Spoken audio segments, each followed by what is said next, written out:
Hello, everyone. This is Weekly Impact by Lay of the Land. This is the 3rd of September, 2024. I'm Jim Haviland. And I'm Kris Snyder. Mr. Snyder, how are you today? I'm doing well, Jim. How about yourself? I'm doing all right. We are clearly in pumpkin spice territory here. It got chilly today. I wore a jacket today in the office. It was a little bit chilly there. I got to mark down 2/10 just because how cold it was in the boardroom. Oh, wow. It takes those big buildings a while for the HVAC to catch up in either direction, right? Hot or cold. Yeah. I don't know what that is. We put a man on the moon or whatever. Okay. So, Kris, we're talking today. We got a couple of things to cover. We had a great episode, Fred DiSanto of Ancora, number 181, for those of you playing the home game. And this was a really great conversation about something that's not really I'm building something brand new entrepreneurial, but certainly full of all the entrepreneurial stuff that makes for someone who builds great companies. So many great lessons in this one, don't you think? Yeah, there's just wisdom from Fred, right? Like I think you get wisdom through years of experience. If we're lucky enough to pay attention to the learning, and he's as clearly, Jeffrey likes to say, earned wisdom yeah. Well, I think he's earned a little bit of wisdom along the way, and I think from the different organizations, being kind of gritty at times is the way I would say he described it, right? He's paying attention, but there's definitely lots of it's not easily given, right? You got to go out and get it. And even one of the interesting parts he talked about was, connecting the dots. And I know one thing that we have in common with that is like we believe in, trusted, high valued relationships, and the way in which you get those often is from, someone extending trust from one person to the next, right? And doing that trusted introduction of value. And that's how we start to get there. And it's not about the volume game as much as about who genuinely needs to meet somebody else. And I did enjoy his moments. Like you do it without expectation. Without expectations, If you're looking for something to get back, you're doing it wrong. Yeah. But I think the get back, and this is my only addition to that, would be the get back is community, right? Like I expect that if we all go into it and then we think that part of our obligation, opportunity to improve is to expand our community. The community is connected, that people know each other, right? And like you can say, I have a person for that can help you today. We're experiencing that.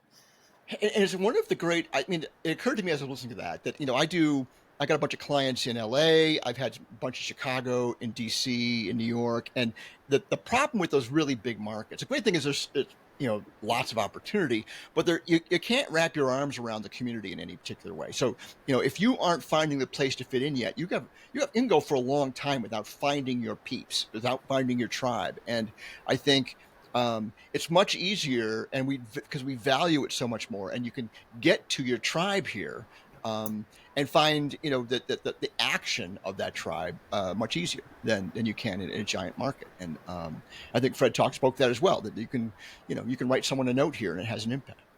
Which is just, we're still discovering our circles, right? Like it's pretty interesting. Yes. You can meet somebody and then it's whatever degrees of separation, and you're like, oh wow, we probably could have bumped into each other at any moment in time because of all the overlap that's out there.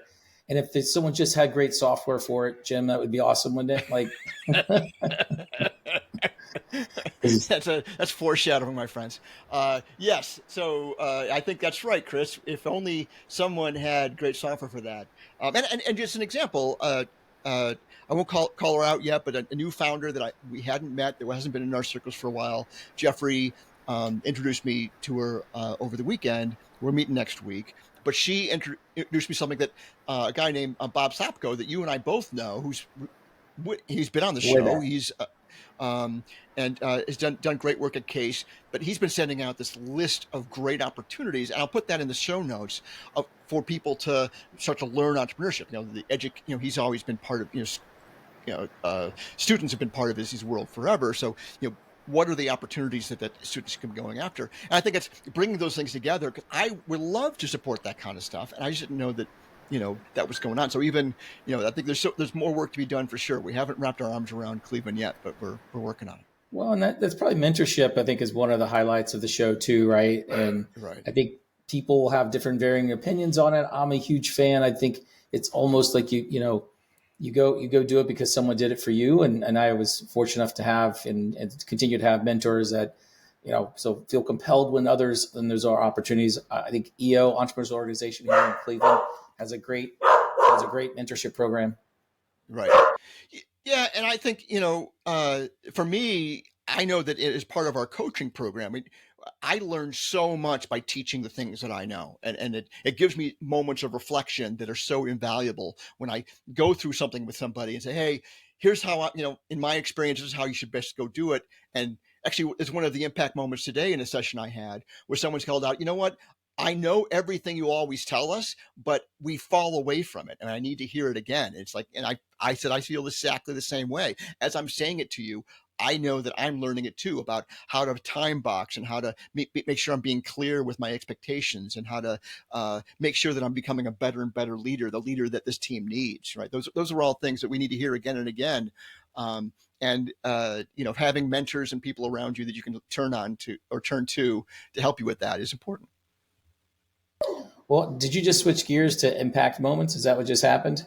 I did by accident. I moved to impact moments. So I had that impact moment today. If you have anything you wanna share with us? Yeah, I think mine was a session last week, and sometimes you just don't know what you don't know because you haven't seen as much as we've got to see, fortunately, through all the coaching. But you're normally, when you start this work of a business operating system and you start to make the change, you're going to be flying the plane and fixing it at the same time. You don't get to pull over, you don't get to stop. The business is already running, right? And I think that it's I think for people who haven't been there before, they think there's probably a different way to do it, and it's like, look, no, it's just going to be hard. It's just going to be messy. We're not going to have all the answers. But all the time I've been doing this for the last 5 years, no one ever said they wish they would have waited longer. Never, Right? never. They're They all typically going to and they realize. always say, "Gosh, I know I said I was worried about this and this and this, how this would get in the way of that. That was not the right thinking." Because it's like, I'm not going to tell you can't think the way you think. I don't know. I can't guarantee you success if you follow my process. I can tell you that everyone that does follow the process that we teach does reach more success if you actually follow it. And the thing is, you're going to have to solve these problems regardless. It isn't like you get away from it, but I'm just putting a wrapper on it. I'm showing you exactly what the future looks like, as opposed to you trying to, feel your way towards it all by yourself. That's really, I think, that ends up being the difference. Yeah, and the difference is, most of us can follow a playbook, right? Why put Yes. energy and effort in trying to figure out that, right? Just follow it, right? Now, the discipline then has extra energy to go to things that are hard, and that's changing behaviors hard, right? Showing up Yep. to meetings on time, the same week, the same day, right? Like those types of things are hard. Well, and I had a similar set of experiences recently. One of them where the leader's being exited by the owner, where it was, I just couldn't get the leader to really embrace the whole system. They thought they had to come up with their own stuff. That they felt like I was showing them to be a weaker leader by showing them there's a path outside of what they already knew to go do. And then so they keep trying to put their own stuff in. They keep, like, hey, I'm going to do 5% of what you're doing and 10% of this and 15% of that, because that way I own it. And I think that the way I've heard it phrased best, this is a Brene Brown thing. You have to be the best leaders, the ones that are focused on getting it right, not knowing it. Right. So Yeah. are you focused on you being right or making it right? And I think that's ultimately there's no way for you to know everything that's going on. There's just no way to know all the possible ways. There's no way for you to know the best way. You have to make decisions, but it's going to be clearer if you follow a process and focus on that. Put your attention to that, not in coming up with your own framework for these things. There's no upside to it. You're never going to have the visibility across, I don't know how many companies we think are running EOS and scaling up, like hundreds of thousands at this point. It's You got to know, be. Yeah. how, how could you possibly have enough visibility to come up with a better plan than that? I don't get it. Well, But I think that's why Jim Collins had, five levels of leaders, right? Level 5 leader. right, right, And it's typically the difference between 4 and 5 is that humble, it's a humble moment, right? Like, right. and being able to be comfortable and just admit the things you don't know, right? Versus trying to remind everyone of all your achievements and all your success in defense of what you don't know. It's someone told me a long time ago, and I hold on to this. Like really the smartest leaders are the ones that are never afraid to ask a question. They're not going to pretend they're supposed to know this. They're just, right. they remain curious and knowing that, tell me about that. I don't know anything about that. It's like, that's not a big deal. I couldn't possibly know everything. I'm not here to know everything. I'm here to decide Right. which way we're going to go. And I don't have to be right. I just have to get us moving. Because chances are you get 2 or 3 choices. No one is going to be perfect. You're still going to have to fix the plane while it's in flight to get there. That's right. But deciding today, that's your lucky day, the day you decide. And that's, well, good. I think it's a great impact moment. So there's never a point in waiting, folks. Just to put a sharp edge on it. There's no point in waiting. Make a good decision and keep going forward. And a good decision is a one you're going to do confidently. You can't promise you're going to be right, man, but just keep moving forward, because the waiting is the death knell. It is one of the 7 deadly sins of the entrepreneur. Another foreshadowing moment. All right, Kris. So last thing I want to talk about today is annual sessions. So we're in September. I actually had my first annual session back in the beginning of August. That doesn't really count, but we are clearly in annual season. So let's talk about what that means and what we know about annuals, because everyone listening to our voices should be planning an annual planning session, regardless of what they're doing as far as an operating system. Yeah. Yeah, and there's a cadence to it, right? We typically would coach this to say you're going to have, obviously 4 quarters, and that work every quarter is a reflection on the previous quarter, and then they'll look forward, right? But that's operating from a plan, an annual plan. Right. And that annual plan gets set once a year, gets checked in on the other 3 quarters, but it gets set once a year. And we want to free up space and time as a leadership team and do some team health exercises, right? Get to know each other a little bit better. You probably have had 1 or 2 or more newer leaders from this last year. And that is a moment in time to get to know each other such that we can be better versions of self together, right? So we'll do some team health. We love 5 Dysfunctions of a Team by Valencioni. He's obviously, that book is extremely well known. There's a bunch of other like strength finders and whatnot you can plug into this just to get good team health. And then you do want to like give yourself space and grace to do strategy work.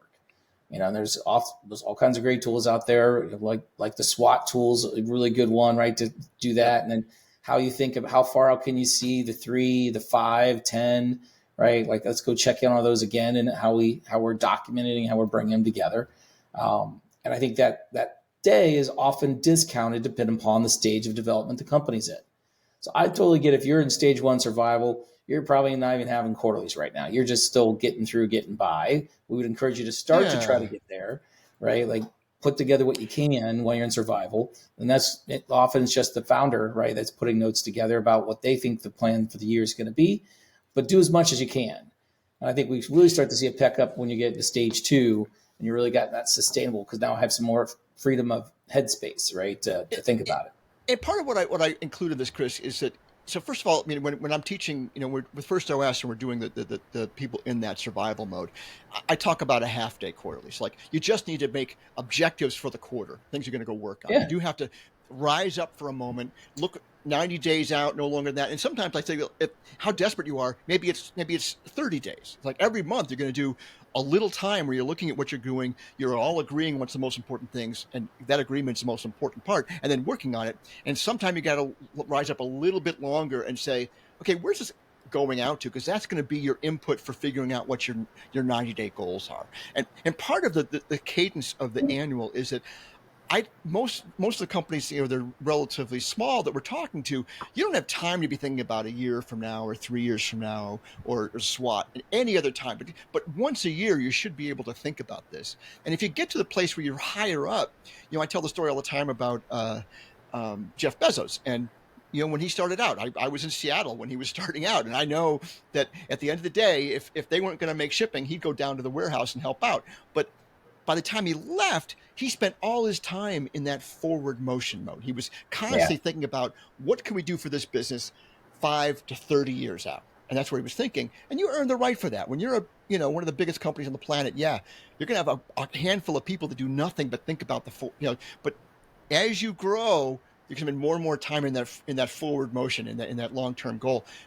When you're in these lower places on that totem pole, we need you to spend a little time thinking about thinking forward. So you're building trust, meaningful trust. So you're acting better as a team, and you can get together and agree and align on some longer term goals. And because it's part of learning to make good predictions, learning to make good plans. Yeah, no, that and we do. That's one of the things that you want leaders to do, as you talked about deciding earlier, right? Is the ability to synthesize the data and say what are the markers that tell me patterns are changing, and if the patterns are changing, I've got to get in front of it, right? And the recursive nature of this, like, oh, we got that one wrong, but like we learned something in the process of getting it wrong. That is part of being humble enough to realize, oh, look at that, we didn't get that one right, but now we know this, and now we can make a better plan. And that's just the work to be done, Kris. It's just the work to be done. It is a forever work. All right. Well, good. So I'll put some resources that we have for annual planning in the show notes as well, Kris. Have we got anything else we got to cover today? I think that's our week in review. All right. Fair enough. Everyone have a high impact week, man. Kris, you too. We'll see you next week. See you next week. Thanks. All right. Bye now.